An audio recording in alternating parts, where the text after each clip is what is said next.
también hay, ojo, el viento, lo que sí he escuchado muchas historias, ¿no? Y he visto también los daños, es porque el viento tumba árboles y el árbol que tumba, si se te cae encima, te mata. No te revienta el carro, revienta la casa donde estás. Entonces el viento sí puede causar patologías fuertes o cae encima de un vivero, te destroza todo. Entonces, sí, los vientos también son fuertes en algunos casos. Aquí, en la selva de Perú, básicamente hay grandes vientos y en la zona de Paracas, en Perú, después no hay grandes vientos, ¿no? Pero ahora tenemos la información del COER y de Senami que te anuncian cuándo van a venir los fuertes vientos y la gente se prepara. Antes simplemente llegaban, no había forma de saber cuándo venían. Entonces, sí, los vientos pueden ser, pero no somos un país ciclónico, ¿no? Yo he vivido en Cuba un tiempo, y en Cuba sí, que la cosa es difícil cuando vienen unos igual. En Florida también, cuando estuve viviendo en Gainesville, en la universidad, también me agarró la cola de un huracán. Dios, eso sí que es viento, o sea, se lleva todo. Lo bueno es que en esas zonas, tanto en Cuba como en Florida, las casas están preparadas, te dicen, viene el huracán, entonces tú lo que tienes que hacer es clavar tus maderas a todas tus ventanas y prepararte para esto, los viveros también, cerrarlos, ¿no? Entonces las cosas están más preparadas para los huracanes. En cambio aquí en Perú no, cuando nos agarra uno, pues igual, ¿no? Hablando de eso de vientos, hay un factor abiótico que no lo hemos puesto y por favor quiero que lo tomen muy en cuenta, porque justo me lo he hecho acordar la semana pasada en Ottawa, el rayo, los rayos. Y ustedes dirán, ¿por qué? Bueno, yo estaba acá y me llamaron de Ottawa diciéndome que había caído un rayo y yo subí al día siguiente a ver qué había pasado y Dios mío, lo que había pasado, había volado todos los sistemas eléctricos, de internet, todo. Un rayo cayó y normalmente los pozos de tierra tienen creo que para 1 millón de voltios o para 10 millones y debe haber sido de 15 millones. Entonces reventó toda la capacidad que tenía y Ottawa los ha dejado sin luz, sin nada, está todo quemado. Entonces es lo mismo, un rayo cae a tu árbol, a tus plantaciones, pues y no va a quedar mucho, ¿no? Entonces los rayos también son un fenómeno importante dentro de los abióticos. Ahora, ¿qué otro factor? Ya tenemos el agua, ya hemos visto grandes inundaciones, destrucción, ¿no? También sequías, el agua también, la falta de agua puede ser muy, muy problemática. Por ejemplo, en el norte de Perú, ya que lo mencionamos, en los bosques secos tropicales, ¿no? Sí, los rayos, efectivamente, señorita Lisette Laura, los rayos también ocasionan los incendios, sí, pero normalmente, ¿qué pasaba? ¿Por qué no hay incendios en la selva? Porque los rayos no vienen secos, los rayos vienen con tormentas, ¿no? Pero últimamente ha estado pasando con este cambio climático y la polución y tantas partículas de smog en el aire que han habido rayos y no ha habido lluvia. ¿Por qué? Porque las gotas de agua, en vez de caer, se atomizan con el CO2 de tanta quema y se hacen como un smog, como una niebla, un fog, ¿no? una cosa así nebulosa. Entonces, no llegan a precipitarse. Y eso sí es muy peligroso porque si cae un rayo y no hay lluvias, pues es el problema. Sí, ahora vamos, señor Obed, a la parte del frío. Acabemos con esto. Entonces, tenemos claro el agua, en qué momentos nos puede servir, en qué momentos causa problemas. También esas lluvias de 10, 15 días, antes nos daba, me acuerdo yo en Iquitos, que me cogí una lluvia de 10 días y también era fuertísimo, no paraba. Entonces, estas lluvias también nos pueden causar muchos problemas, ¿no? Debido a la fuerza o la intensidad de caída del agua. Por ejemplo, en la zona de 15.000, ¿no? Yo sé que la gente tiene muchos problemas por exceso de agua. Es una zona que justamente tiene ese nombre porque llueve cantidad, ¿no? Y también tiene problemas los viveros, tienen que tener problemas de drenaje de aguas y demás. ¿Por qué? Porque es demasiada cantidad de agua que tienen, ¿no? Muy por el contrario, en las zonas de la costa peruana, pues la falta de agua es el gran problema, ¿no? Recuerden que todos los valles interandinos pues tienen ríos y la mayoría no tienen regímenes regulares de agua, es decir, solo se llenan con la época de lluvias, ¿no? El resto está seco. Entonces, por ejemplo, Ica, Pisco, esta zona muy, muy peruana, ¿no? Por su famoso aguardiente, el pisco. Realmente este aguardiente de uva, ¿no? No tiene muchos problemas de agua, ¿no? Ahí en la zona. Entonces, agravado, ¿no? Ahora ya no se pueden hacer pozos. Yo estuve por ir hace poco y me contaron unos amigos, ¿no? Que ya no podían abrir pozos porque está prohibido, tiene serios problemas de agua, la gente se anda peleando por el agua, en fin. Entonces, ese era un tema, ¿no? Entonces, a ver. Y acá sería nuestro siguiente problema. Agua. ¿Qué más? Tenemos vientos. La contaminación atmosférica, el smog, Sí, pero eso realmente en Perú no tenemos, excepto las grandes ciudades como Lima, ¿no? Ese es un problema de árboles urbanos, ¿no? De árboles dentro de las ciudades. Pero si nosotros analizamos bien, en realidad el Perú, por lo general, excepto con los grandes incendios que se hacen en la selva, no tenemos grandes contaminaciones, ¿no? No tenemos grandes fábricas, no somos un país industrial, no todo lo compramos de China. Entonces, por ese aspecto, nuestro aire, mal que bien, es un buen aire. Ahora, por ejemplo, estoy en la ciudad de Lima, este aire sí que es pesado, ¿no? Aquí en la ciudad de Lima sientes que te pica la nariz, te pican los ojos. No, felizmente el sábado ya me voy para Puerto. Pero, sí, mañana, efectivamente, mañana ya me voy para Puerto. Sí, realmente que es un poco contraproducente este clima, ¿no? Pero nosotros, aparte de las grandes ciudades, no tenemos grandes problemas de aire. ¿Cuál sería el otro? A ver, vamos muchachos, se escucha mientras me tomo un poco de café. El granizo, ingeniero. El granizo, efectivamente. El granizo sí es un gran problema, pero ¿dónde? En la costa, ¿no? En la sierra. En la sierra de Perú, los que hemos vivido en sierra y nos ha caído granizada cuando caminamos, sí que duele. Una buena granizada duele, ¿no? Ojo, los granizos pueden ser de medio centímetro, 2 milímetros, pero también pueden ser hasta de 1 kilo. Una vez cuando yo estaba viviendo en España, haciendo el doctorado en Madrid, vino un invierno muy crudo. Me acuerdo que Madrid apareció nevada. Es bien raro que en Madrid nieve. Y en los cotos de esquí, o sea, los cerritos que quedan ahí nomás cerca de Madrid, sean 2.000 metros de altura, habían caído granizos de medio kilo, 1 kilo, y habían roto los carros, no sé si está en esa noticia, a ver, déjenme ver si la veo, porque fue impresionante, a ver. Granizos de kilo.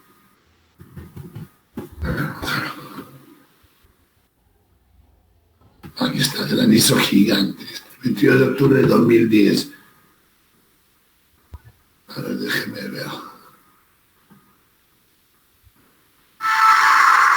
Texas, Estados Unidos, no salen del asombro por una tormenta que trajo granizo del tamaño de una pelota de tenis. Cazadores de tormentas comentaron que no habían visto granizo de tal tamaño en sus vidas. Fueron sorprendidos por el temporal en plena autopista. Además de la impresionante granizada, también cayó muchísima agua que obligó a la cancelación de clases en los colegios y también causó graves daños en los cultivos. Miren este tamaño de granizos que pueden llegar a caer.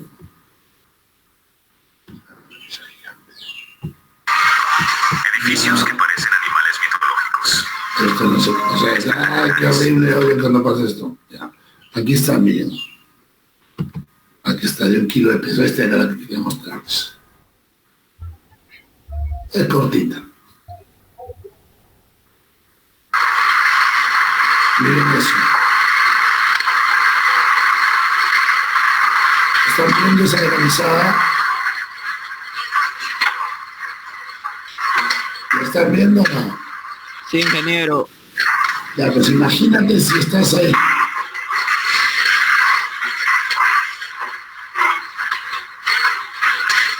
O sea, son unos cubos te destrozan todo, ¿ves? Entonces, claro, a este nivel de granizo sí, pues. Este nivel de granizo sí es un poquito... Así fue lo que pasó cuando yo estaba en Europa. Y fue una noticia porque hubo gente que murió, le cayó en la cabeza. Esto ya no quiero ver esto. Ya, esto fuera. Ok.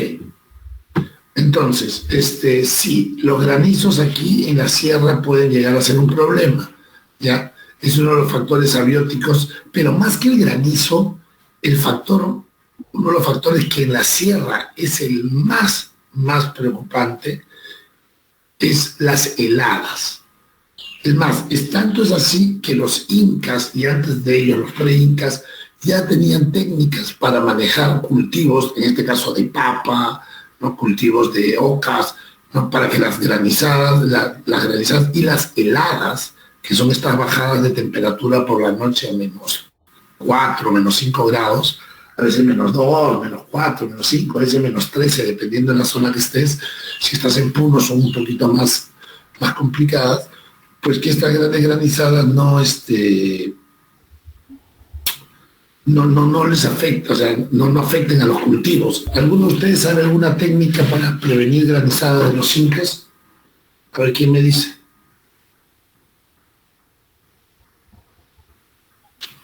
A ver, alguien de la sierra, de Padres de Sierra. Yo, profe, ¿cuál era la pregunta, profe? Estoy preguntando, señor Werner, si usted conoce alguna técnica para prevenir heladas para cultivos que sea de papa, de lo que sea, ¿no? Profe, hay costumbres, digamos, de quemar en las mañanas. Quemar, digamos, plástico, ese tipo. En la mañana queman, profe. ¿En serio plástico? Y eso nunca había escuchado, qué horror. Eso Sí, profe. no eran los incas, los incas no quemaban plástico. A ver, señorita, dígame usted. Crear invernaderos. Bueno, lo que he visto es que tal vez en algún lugar, he visto fotos en las que crean invernaderos con plástico. No queman plástico, no, pero crean invernaderos con plásticos. Pero técnicas de los incas no sabría ninguna. Ok, es verdad. Ahora se están utilizando plástico actualmente para los viveros, tanto de eucaliptos como pinos y polilepis, que es lo que se está sembrando en la sierra. Se están utilizando viveros, eso es cierto. Estamos trabajando con viveros. Pero, ¿cuál era la técnica de los incas? A ver, ¿quién me dice? Piensen. A ver, voy a ver si aquí sale la palabra que voy a poner. A ver, vamos a ver si sale un dibujito.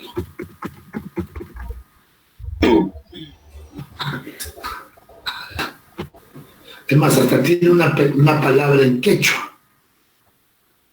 Guaru, guaru. Ahí se lo voy a presentar. Más conocido como camellones. A ver, vamos a mostrarse. Ay, no está escrito. A ver, ahora vamos a presentárselo, ¿ya? A ver, vamos a compartirles esta imagen. Compartir es vivir, ya.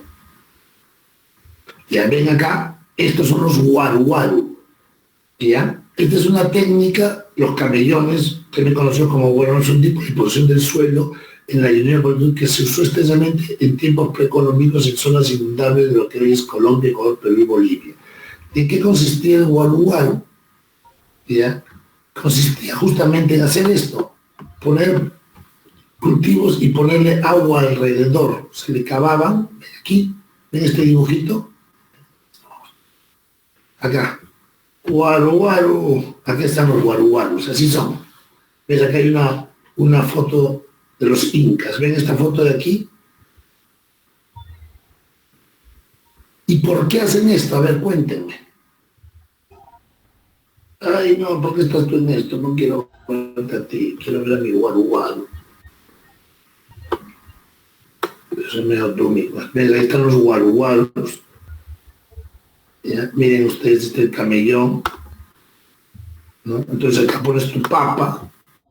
¿Y qué sucede? Cuando viene el frío, primero de día, el agua coge todo el calor del sol, ¿entiendes? Entonces, porque la radiación es muy fuerte, pero en la noche que está helada, esta agua bota el calor. Entonces, como está al costadito de la planta, en este espacio de aquí se hace un microclima, ¿ya?, que lo que hace es evita que la planta se queme. ¿Por qué? Porque está recibiendo justamente el calor que ha chupado toda la noche, la radiación que ha absorbido todo el día el agua, que en la noche le está liberando. Entonces, en este pedazo de aquí, no es que va a ser caliente, pero no llega a bajar de 0, se mantiene a 1 grado, ¿no? Y con eso es suficiente, mientras acá está, en esta parte de la noche está -5, en esta parte pegada a las plantitas está a 1 grado, 2 grados. Ahí tenemos un guaruguaro en producción de papa, ¿no? Miren esas altitudes. Entonces, eso los incas lo tenían.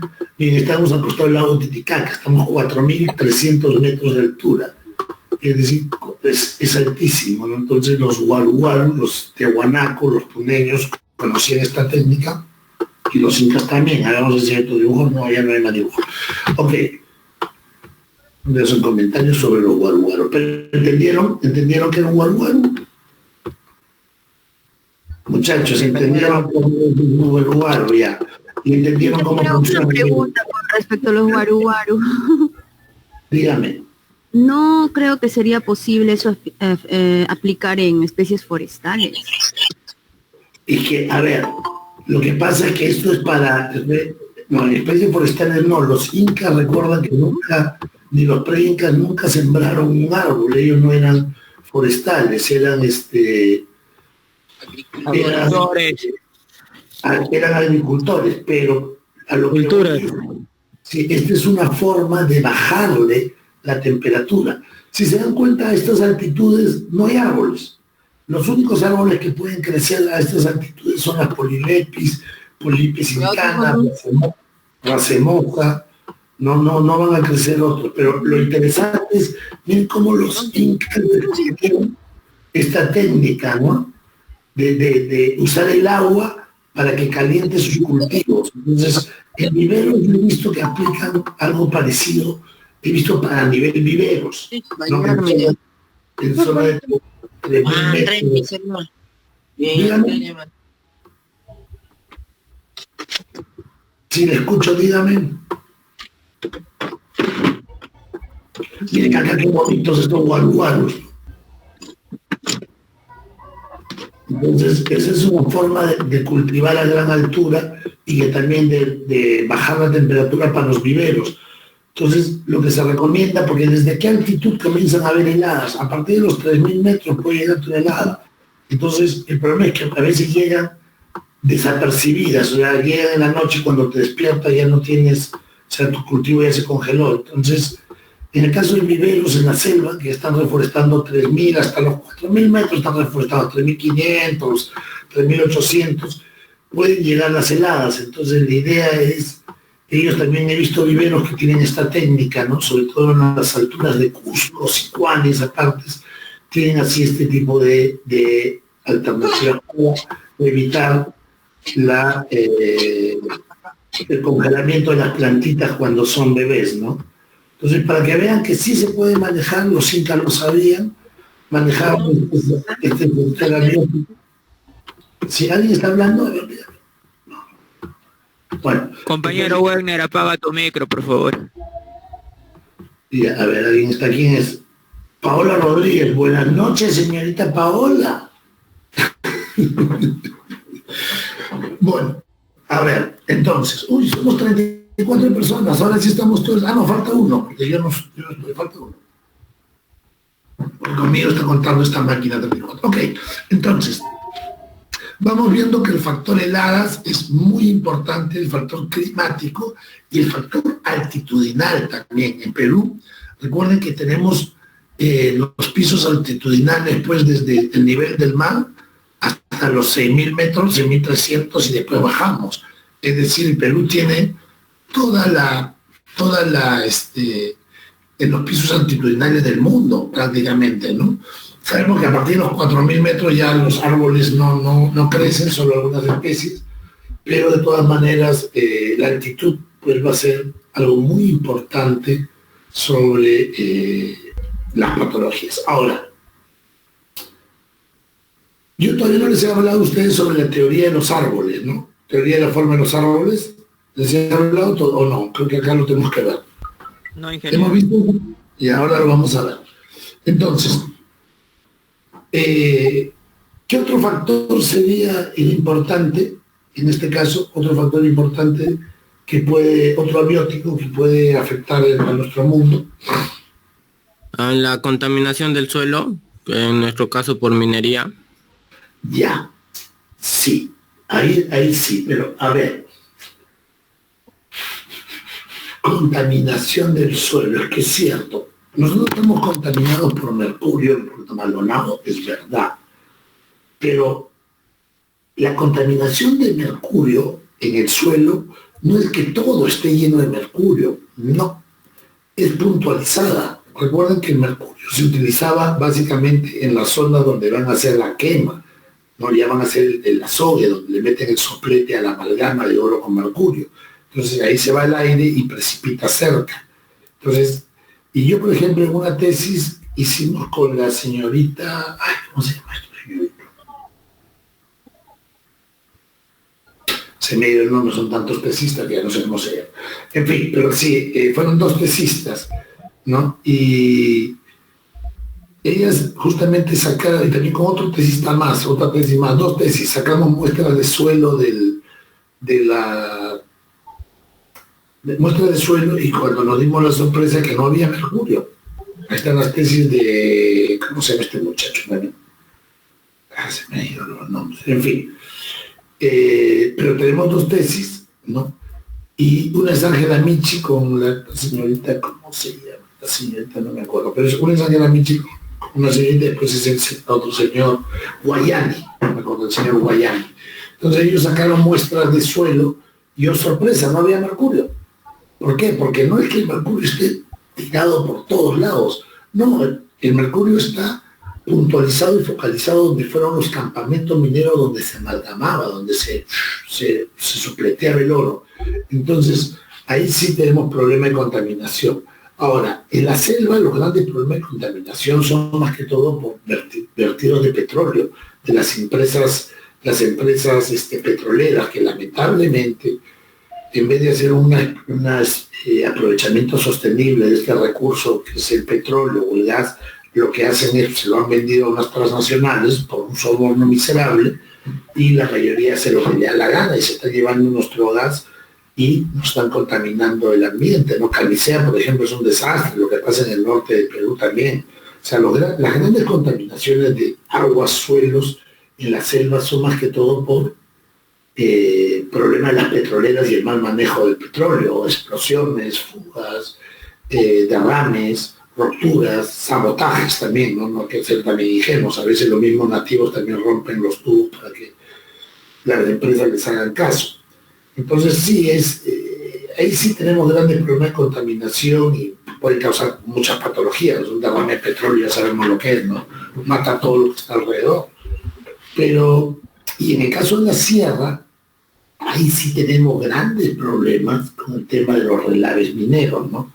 Tenemos ya, o sea, son conocidísimos los casos de la Oroya, los casos de Cerro de Pasco, ¿no? Que han se ha derramado al Mantar, se ha derramado un montón de ríos, cantidad de relaves donde mata absolutamente todo lo que esté, ¿no? Accidentes que han sucedido en la misma Antamina y Anacocha, en Cajamarca y demás. Entonces, ¿pero por qué? Porque también la corrupción hace que no tengan un control, como algún diputado o presidente le pagaron un soborno, nadie los vigila, pues ahí está tipo Odebrecht, ¿no? Esos contratos se manejan igualito. Entonces el problema es ese, el problema es que en la sierra los contratos también se han hecho tan mal que por eso las contaminaciones y las patologías en los árboles se dan cuenta, ¿no? En el caso de las fundiciones de Arequipa también, ¿no? Los fierros y eso, los humos tóxicos también causan patologías alrededor, ¿no? No solo a los árboles, también a los humanos que se encuentran alrededor, ¿no?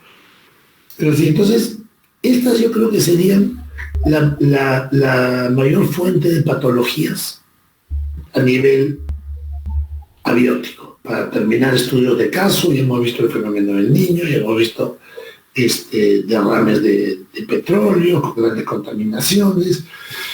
Por ejemplo, en España, cuando yo estaba estudiando el doctorado, en la Politécnica de Madrid me dijeron, tenemos que hacer un estudio de caso que era sobre el caso Doñana, la reserva de Doñana. Doñana era una reserva que había una mina que estaba trabajando cerca, pues un día se rompió el embalse minero y todo el relave minero cayó como un gran huaico y destrozó. A ver, voy a ver si acá lo tengo, Doñana.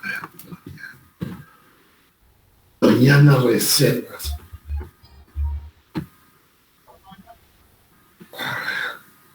Doñana Reservas y Visitas. O sea, que ya la han reconstruido.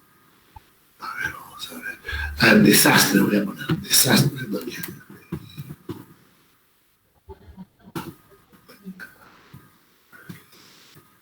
Sí, fue un caso muy, muy sonado.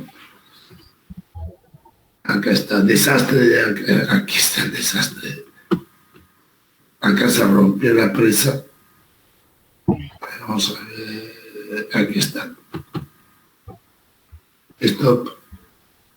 Este fue el desastre, uno de los desastres más grandes. Este es un libro de gramática en inglés. Si quieres aprender inglés rápido, nunca debes estudiar. De nuevo con ustedes, en Los Reporteros. La rotura de una presa que contenía residuos minerales en la explotación de Arnalcollar creó el pánico en todo el entorno. Una lengua de lodo con vertidos contaminantes de una alta concentración de metales pesados arrasó todo lo que pilló a su paso. El temor inmediato fue por el parque de Doñana, pero después se ha visto que el desastre afectaba de forma preocupante a otras zonas. Acuíferos, huertas, animales, muchos kilómetros cuadrados de terrenos han quedado dañados y la recuperación de toda esa extensión será difícil y costosa. De cualquier forma, aún quedan muchos. Mira, ahí está. Ven lo que pasó. Ven todo eso que está. La mañana del sábado 25 de abril, España despertó con un sobresalto. Catástrofe ecológica. Un gran vertido de aguas tóxicas amenaza al parque de Doñana. A las 4:30 de la madrugada se había roto el muro de una enorme balsa de decantación de las minas de Arnalcollar, situada a unos 35 kilómetros de Sevilla. Se había abierto una gran brecha en el embalse donde se almacenaban las aguas procedentes del lavado de la minita. La rotura dio vía libre a unos 5 millones de metros cúbicos de aguas y lodos tóxicos que empezaban a discurrir por el río Guadiamar, afluente del Guadalquivir y uno de los principales abastecedores de agua de las marismas y el Parque Nacional de Doñana. Miren eso, pues. Una mancha negra y envenenada corría río abajo y se expandía por la vega del Guadiamar, como se expandía la noticia por los medios de comunicación de todo el mundo. Doñana es reclamo internacional para lo bueno y lo malo, reserva de la biosfera, patrimonio de la humanidad y el tesoro natural más importante de Europa. Todo eso estaba en peligro. Sí, es la parte de Sevilla, ¿no? Poco después de producirse la rotura de la presa, técnicos y políticos despliegan un dispositivo de es que el vertido, a través de un canal, llegue al Guadalquivir sin entrar en lo que se considera el corazón de Doñana. Pero ya, ahí se destrozó Doñana. Justamente yo estaba en España cuando pasó esto. Por la vega del Guadiamar. Entonces ya, por eso es lo que les quería mostrar, ¿no? Cómo puede llegar la catástrofe humana a hacer una cosa así, ¿no? Ok, entonces, uy, ¿cómo pasa la hora, Dios? Ya, entonces,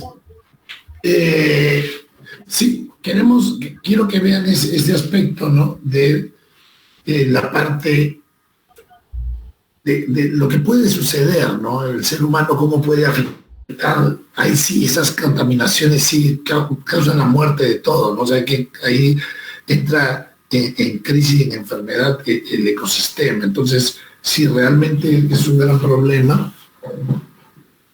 Y sí, en ese caso sí la contaminación puede pasar. Yo he visto también en Camisea una par de explosiones, ¿no? De gases que también afectan a todo el medio. Entonces, esas serían la mayoría de las patologías que pueden ser causadas, ya saben, el suelo, el aire, el agua, ¿no? Y sí, la señorita Lisette Laura nos dice, ¿no? Las radiaciones en las plantaciones forestales y en general. Sí, pero radiación, nosotros aquí no tenemos fuentes radioactivas, no somos Chernóbil, no hemos tenido esos accidentes. Recuerden que Perú no permite la energía nuclear, ¿no? Las plantas, no existe ninguna planta de energía nuclear. No sé si para bien o para mal, hay detractores y opositores, pero sí. Ahora, lo gracioso es que si nosotros vemos imágenes de Chernóbil, actualmente, ¿ustedes han visto imágenes de Chernóbil? ¿Saben lo que es Chernóbil? Es en la ciudad en la que hubo un desastre por una planta nuclear. Efectivamente. Entonces, hay un desastre, pero miren ustedes, hay una cosa graciosa, porque la vez pasada, ya, a ver, vamos a ponerse, justamente ya que vemos radiación, la vez pasada pusieron Chernóbil actualmente, y ahí se los voy a mostrar para que lo vean, o sea, explotó y se volvió, era nada, o sea, quedó una ciudad muerta.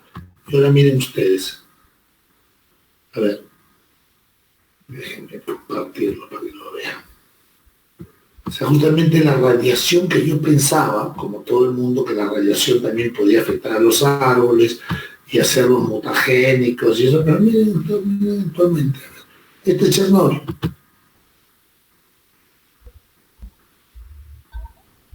Miren ustedes. Miren los árboles, miren esta foto. Fíjense ustedes, los árboles felices de la vida, creciendo. Es más, miren las plantas cómo están creciendo encima de todos los edificios, ¿no?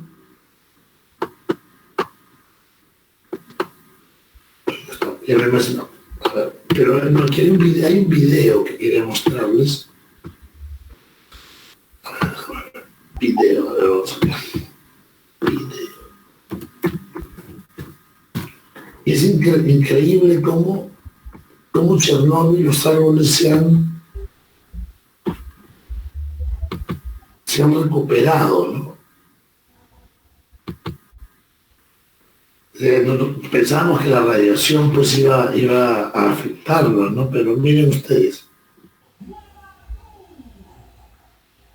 Esto de los hongos negros, sí, hay unos hongos que están comiendo la radioactividad también en Chernóbil, ¿no? Han descubierto unos hongos que crecen, que más bien les encanta la radioactividad y se la comen. Nuestros amigos los honguitos. Ay, ¿qué es esto? Quiero ver el video, qué pesado. Que no ponen el video. Se le pasa a mi computadora, se está volviendo loca. A ver, vamos a dónde. Aquí está. Miren ustedes. En esta imagen, ¿están viendo? ¿Están ahí?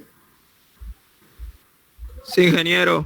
Sí, Ya, miren ustedes cómo la mesa, ahí no vive nadie, pues, ¿no? Porque los niveles de radioactividad te mataría. Pero sin embargo, como la naturaleza sí, perfectamente, las plantas están ahí, todo está ahí, ¿no?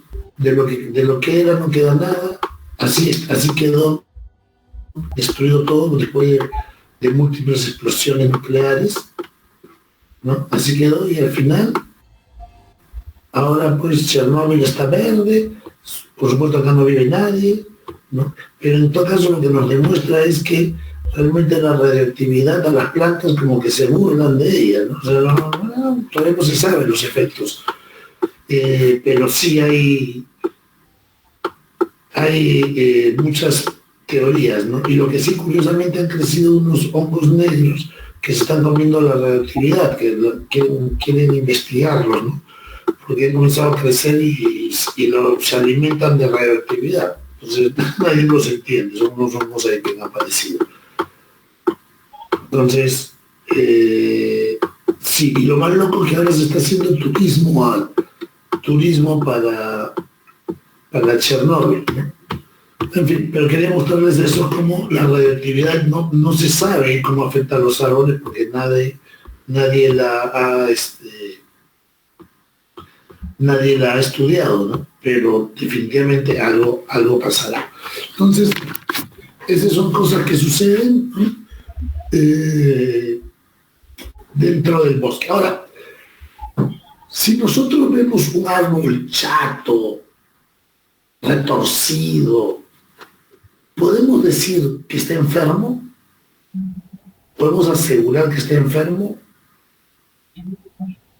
¿O no? ¿Qué me dicen ustedes? Si yo veo un árbol que supone la caoba tiene que ser así, rectita, linda, pero esta caoba no, pues está retorcida, chata. ¿Puedo asegurar que está enferma o no? No necesariamente, ingeniero. ¿Por qué? A ver, dígame, señor Abel. Ya sea por factores de la nutrición del suelo o del agua, no hay mucha absorción del agua, el árbol no va a crecer lo mismo, no va a tener la misma nutrición que debería de tener, creo yo. Efectivamente. Hay varias teorías, ustedes saben, ¿no? Que el fenotipo es igual a genotipo más el medio, es decir, como yo me veo, va a ser la herencia genética que tengo de mis padres más el medio ambiente que me está formando a mí. Por ejemplo, si yo nací y en vez de mis padres, porque eran hippies, no me vacunaban contra la polio y me daba poliomielitis, ¿yo sería de 1,83 m? No, yo no. Por más que tenía buena genética, por más que tenía buena alimentación, pero mi madre y mi padre se olvidaron de vacunarme, me dio poliomielitis. Entonces, ¿cómo sería yo? ¿Llegaría a 1,83 m? Imposible, pues. Sería de 1,60 m, las piernas chuecas, con trecho, a las justas. Uy, ¿este quién es? Carmen Añamuño. Señorita Carmen, buenas noches. Bueno, en fin. Entonces, si tuviera yo una enfermedad como poliomielitis por culpa de que mis padres no me vacunaron, pues yo no le puedo echar la culpa y ya no estoy enfermo, pero voy a ser un chato, ¿no? Chato que no pueda caminar bien, con trecho. Voy a tener que irme a la clínica San Juan de Dios, acá en Lima, para realizar una cirugía, no sé. A lo que voy es que el fenotipo es el genotipo más el medio, no solo tu genética, sino el medio ambiente. Entonces, los árboles también tienen, y pónganlo así como título, teoría de la forma de los árboles. Hay varias teorías, ¿no?, que influyen al crecimiento de un árbol. La primera teoría va a ser la que el Señor nos ha dicho, la nutricional. Por ejemplo, yo venía de mi padre alto, mi madre alta, mi familia alta, pero yo lamentablemente pues caí en desgracia cuando estaba niño, no tenía plata y no me alimenté bien, solo comí carbohidratos, no comí proteínas, no comí vitaminas.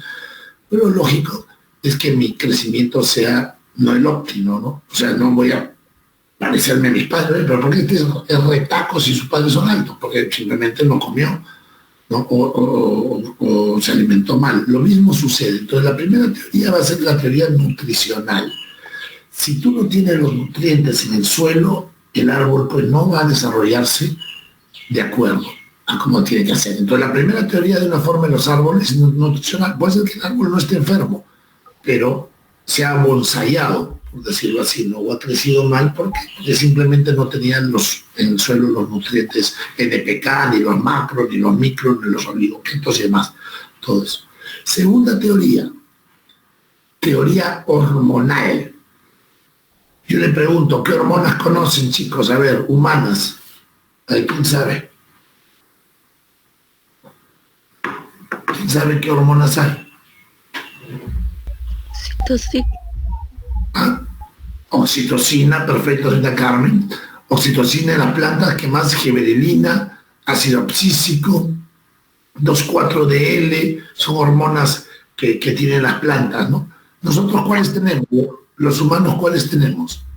Testosterona, aldosterona, progesterona, ¿no? Adrenalina, son justamente hormonas que también, ¿no?, cuando la gente pues está con mucha adrenalina, se agarra a golpes, se tira de un cerro, se tira de paracaídas, no sé, hay gente que necesita hacer eso porque son muy adrenalínicos.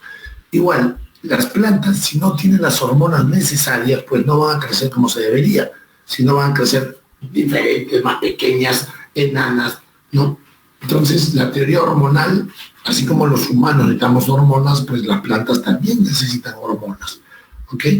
Entonces, eso es muy importante, la teoría hormonal. Sin hormonas no crecemos. Igual, cuando los elefantes, pues ahí en África, les da el rash, ¿no? Y comienzan a ponerse rojos de tanta testosterona que hacen, pues salen y revientan las ciudades, matan gente, ¿no? Y no es porque el elefante sea un loco, sino es que el elefante está en rash de testosterona, es decir, está volando en testosterona, ¿no? Entonces, eso le pasa y se pelea con el otro. Igual los hombres pues salen, se toman una cerveza el domingo y eso, ¡pum!, se agarran a golpe porque la testosterona se les subió. Entonces, eso sí, son hormonas que hay, ¿no? Y también es necesario que tengamos las hormonas necesarias. Tampoco podemos tener muchas, ¿no? Una mujer que tiene mucha testosterona, le sale bigote, se ve ahombrada, ¿no? Y así, entonces, dependiendo de las hormonas que uno genere, igual las plantas también tienen sus hormonas. Siguiente teoría, la teoría hidráulica.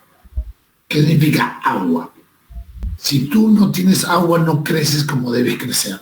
¿Okay? Por ejemplo, yo siempre pongo el caso, si en la Molina había una topa, una Ochroma piramidalis. Su diámetro no pasaba de, serían 60 centímetros, más 50, 60 centímetros. Pero esa topa tenía 90 años. Es decir, estaba retorcida. ¿Por qué? Porque la topa, la Molina, estaba en el Jardín Botánico de la Molina, está en un desierto. Y esta topa ya sabemos de dónde es, desde un bosque húmedo tropical. Entonces, ¿qué es lo que sucede? Había crecido pues chata, retorcida, achaparrada, y por supuesto su madera no era liviana, no era ligera, era una madera pesada.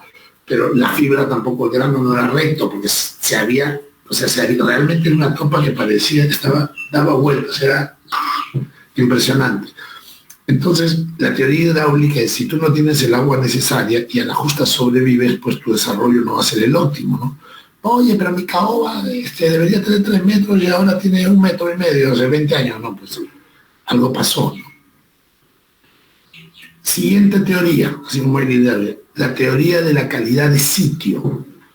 ¿Qué significa calidad de sitio? Significa no solo el suelo, sino significa suelo, luz, agua, quienes te están rodeando.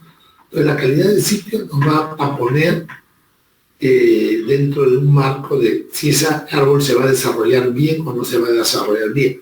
Por ejemplo, un ejemplo típico es la reforestación que se hizo en el vivero. No sé si han visto esas caobas chiquititas que hay en los senderos del vivero del bosque, el fondo del bosque.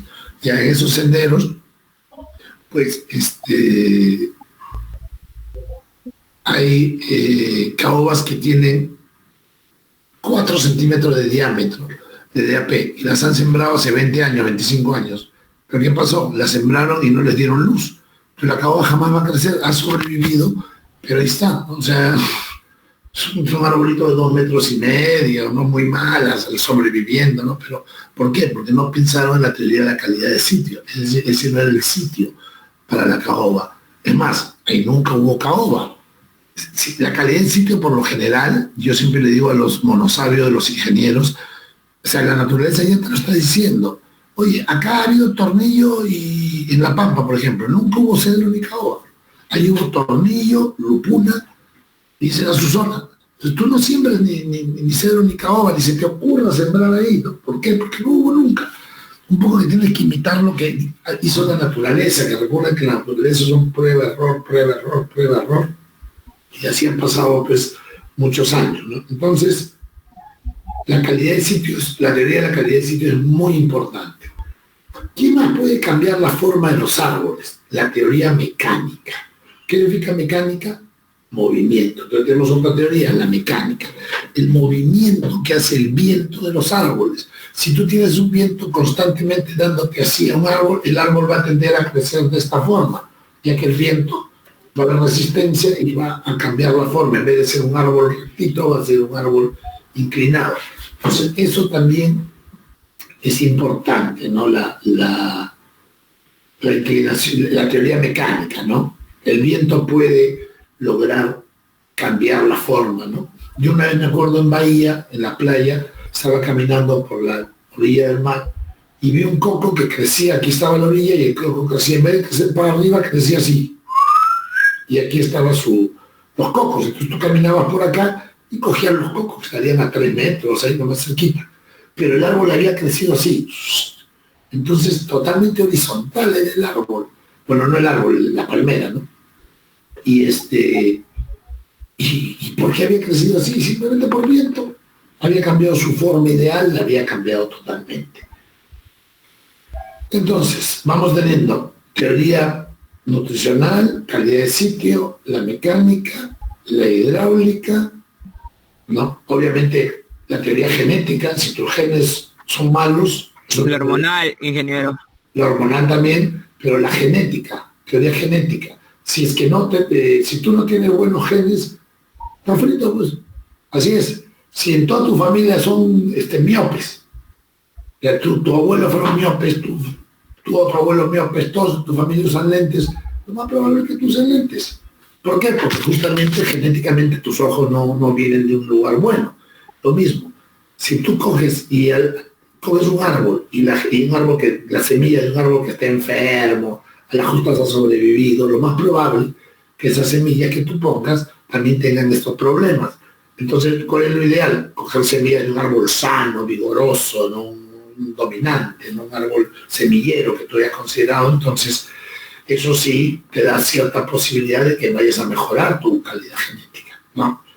Pero la teoría genética es muy importante. Por eso es importante ver qué palmera es la que más produce, ¿no? Así se ha mejorado la genética durante miles de años, ¿no? Ver qué papa era la más rica y la combinaba con esta papa, cogía la semillita de esta papa que es más harinosa. Y así hace 5.000 años, ahora tenemos más de 3.000 variedades de papa. Lo mismo se tiene que hacer en forestales. Nadie se ha dedicado a coger semillas de una buena caoba, de un buen cedro, la que haya, no importa dónde vengan, ya vale. Entonces, eso también es importante, ver la genética, la teoría genética, ¿no? De dónde vienen los genes, cómo están, si es un árbol resistente a todo. Por ejemplo, ustedes saben el caso del algodón Tanguis, el famoso algodón Tanguis, de Fermín Tanguis, en el norte. Bueno, hubo una plaga que mató el algodón en el mundo, ¿ya? Y también llegó a Perú y también destrozó todo el algodón. Pero resulta que el señor Tanguis, que era un viejo hacendado, iba en su caballo,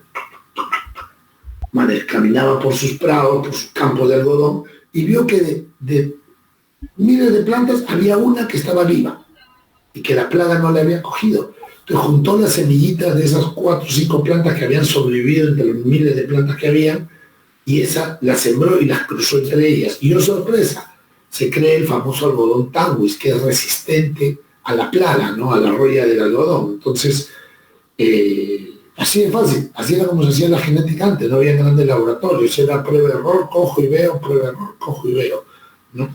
Entonces la teoría genética es muy, muy importante para ver la buena forma de los árboles. Si tú has sacado la semilla de un mal árbol, de un chato enfermizo, pues lo más probable es que también salga así, ¿no? Entonces hay que tener en cuenta eso. ¿Qué otra teoría puede cambiar la forma de los árboles? A ver, ¿quién me dice?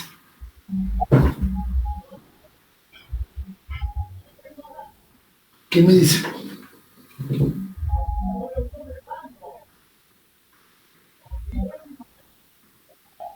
Profesor, buenos días. Buenos días. ¿Podría ser los factores térmicos, profesor? Ya, pero están dentro de la calidad de sitio, ¿no? Estamos viendo la temperatura, todo eso, que es más o menos, si sobrevive la planta en la calidad de sitio óptima, pues va a crecer bien. Si nosotros sembramos un aguaje a 2.000 metros, seguramente va a crecer, pero no va a dar aguaje, ¿no? O sea, cosas así. Entonces sí, la calidad del sitio, la temperatura, sí, influye en el crecimiento y la altitud, todo eso es calidad de sitio. Temperatura, clima, luz, calidad del suelo, toda esa parte es la calidad de sitio, ¿no? Altitud, toda esa parte. Pero hay otra teoría, la teoría silvicultural. ¿Qué significa? Nosotros los seres humanos cambiamos la forma de todo lo que nos pensemos, es decir, cambiamos la forma de los árboles, los podamos, hacemos podas, manejo, hacemos que sean redonditos, que sean larguitos, que le parezcan a perritos, en fin. Entonces, la teoría silvicultural también, es decir, el humano también cambia ¿no? La forma de los árboles, ¿ok? Entonces, esa también es una teoría. Y falta otra teoría, la teoría fitopatológica, que es justamente la que más nos interesa. ¿Qué significa? Que si a un árbol le han agarrado enfermedades desde que fue creciendo, desde que era un plantoncito, hasta que llega a su madurez, pues ese árbol va a presentar una forma diferente a la esperada. Es decir, como hablábamos, ¿no? Si a ti te dio tuberculosis, pues pucha, vas a ser más flaquito, ya te vas a estar más enfermo, no te vas a desarrollar si te da de niño. No, si a ti te dio una enfermedad hepática fregada, ¿no? O te dio cualquier cosa que te haya dado de niño, pues va a afectar a tu crecimiento de adulto, ¿no? Es decir, cuando lo mismo va a pasar a las plantas. Si vino la curwinchi y le cortó la guía, pues va a tener 2 puntas en vez de una, y así sucesivamente, ¿no? Entonces, si un árbol no está sano, pues no va a crecer como nosotros esperábamos. Entonces, la parte de la teoría fitopatológica es muy importante, ¿ok? Entonces, esas son las teorías de la forma de los árboles. Sí, creo que no me olvido de ninguna: la fitopatológica, hormonal, silvicultural, hidráulica, mecánica, calidad del sitio, que es clima, todo lo demás, genética. Sí, creo que no me olvido de nada, son 7 teorías. Entonces, yo quiero que las tengan bien en cuenta, porque no, eso es realmente lo que sucede, ¿no?, con los árboles. No es que uno puede esperar que venga un tipo de árbol, pero al final no lo es, ¿no? ¿Y por qué? Pues justamente porque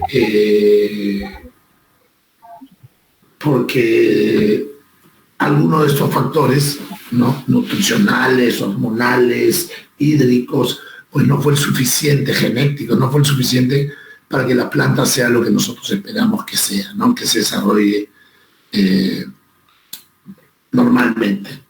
Entonces, a ver, hasta aquí preguntas. Uy, ya se nos ha... Uy, voy a tomar lista. Uy, me estoy olvidando, esta cosa horrible. Tomar lista, ¿verdad? ¿Cómo digo tomar lista? Vamos a tomar lista un ratito.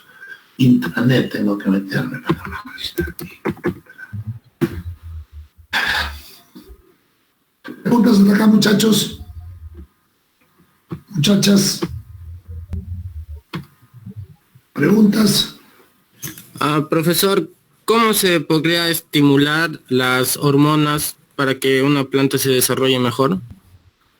Depende.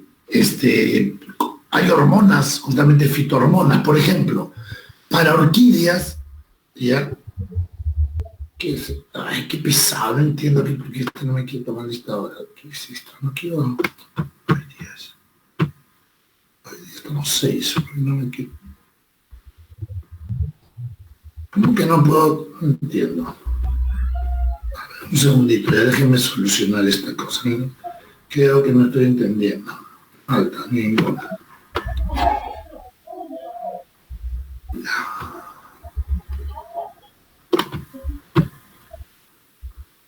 Un segundito, ya que estoy solucionando. No sé qué cosa me está torturando esta máquina y no me deja tomar la lista de hoy. Ah, ya entendí, ya entendí qué cosa es esto. Bueno, sí, como te decía, hay en las orquídeas, ¿no? Ustedes saben que hay gente pues que ama las orquídeas, ¿no? Se utilizan muchas fitohormonas porque las orquídeas no tienen... No sé por qué no me deja tomar lista, qué pesado. No me deja tomar lista, no entiendo por qué, si estamos en clase, 6:10. No sé qué, voy a... Profesor, a veces en la parte superior tiene que poner qué clase está tomando. Tiene que... Sí, yo le he puesto, pero no sé por qué. Acá debería jalarlo automáticamente. A ver, vamos a ver, tomar la asistencia. ¿Por qué no me deja tomar? No sale nada. Limpiar filtro. La clase de hoy no sale, no me deja, chicos, no me deja tomar asistencia. No entiendo. No sé. No me deja tomar. Estoy en la página de... Si bien se la puedo mostrar, la puedo compartir, no me deja. Limpiar filtro, seleccione una fecha. Hoy día, 6. Ahora voy a ver, tratar de ver el otro curso, a ver. Y así no voy a tener que ponerse a todo falta, pues no queda otra. A ver, un segundito, toma de asistencia. ¿Qué es esto? Ya. A ver. Un segundito, estoy tratando de ver, no entiendo qué pasa, pues no me deja tomar asistencia. Ah, ya, no es que lo tengo que asociar a una videoconferencia, listo, ahora sí, era por eso. A ver.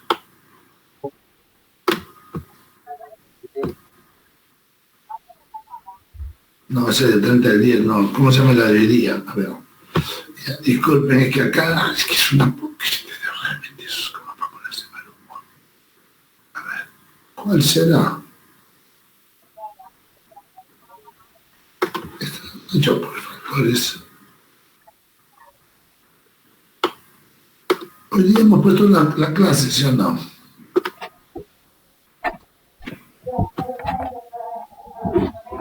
No, me sale... Pero no sé por qué me sale sesión. No lo entiendo esto. Realmente no lo entiendo. Bueno, no importa. Ya vamos a tomar la asistencia. A ver. Chambi... Rodrigo Chambi, ¿está? Presente, ingeniero. Jorge Condori.